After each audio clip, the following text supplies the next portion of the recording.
What's up, everybody? Beav here. Got Chris's car from Loser Up in a Camera down here in North Carolina. I was getting some collision repair work done, and he's actually got a HID headlight kit, and I'm getting ready to install that.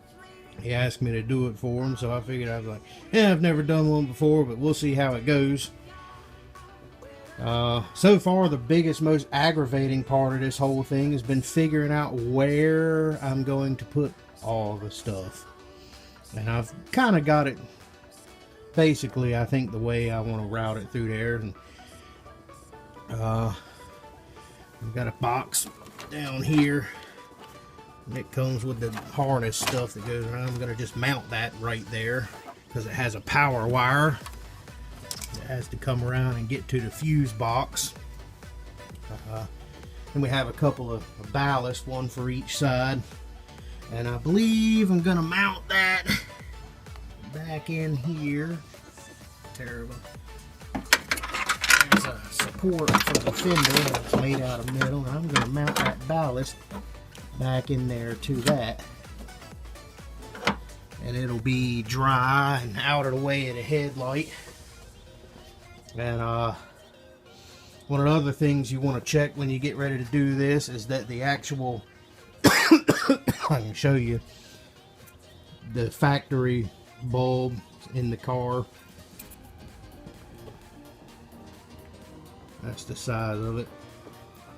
Well, the HID bulb has extra wiring in the back of it, and it's a little bit larger around than the factory bulb is, and sticks out just a little bit farther. This is one mounted onto one of the headlight housings already, and I've already gone in here and made sure that it wasn't going to make any contact with any of this assembly in here and break anything off and all. So you want to make sure of that when you do this also. By the way, this is on a 2004 Grand Am. I'm gonna get in here and start mounting these things in here and get some of the wires run, and we'll get another little clip.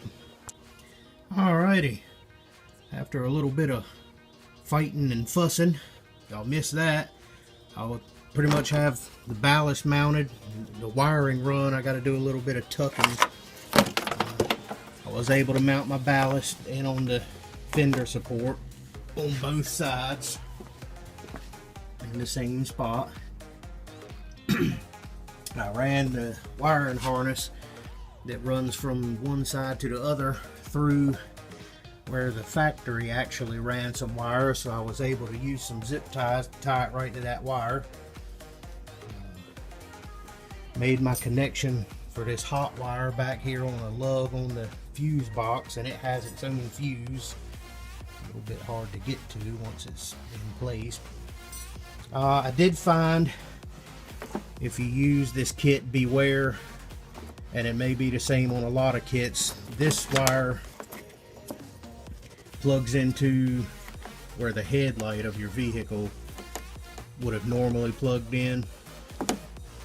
I found the pins in this to be kind of wonky, kind of slightly bent and misshapen, and wouldn't plug in to begin with, so you had to just kind of, so don't force it. If it don't plug right in, you may have to go in there and move the pins around a little bit with your finger. Other than that, I haven't run into any problems so far. I'm gonna tuck the wires in the rest of the way, get the headlights in, turn everything on, and see if it works. I've got another installer note. If you find yourself putting one of these kits on your car, most likely this ring that holds the headlight into the housing, it's not going to fit over the end of all of this on your new HID bulb. This ring here on this kit is removable. It twist locks. It's actually got on it the direction to unlock it and lock it. So this ring actually locks on and locks off, and then you can remove the ring. And be very careful not to handle, don't get your hands on the bulbs. You can remove that ring, and then you're down to this.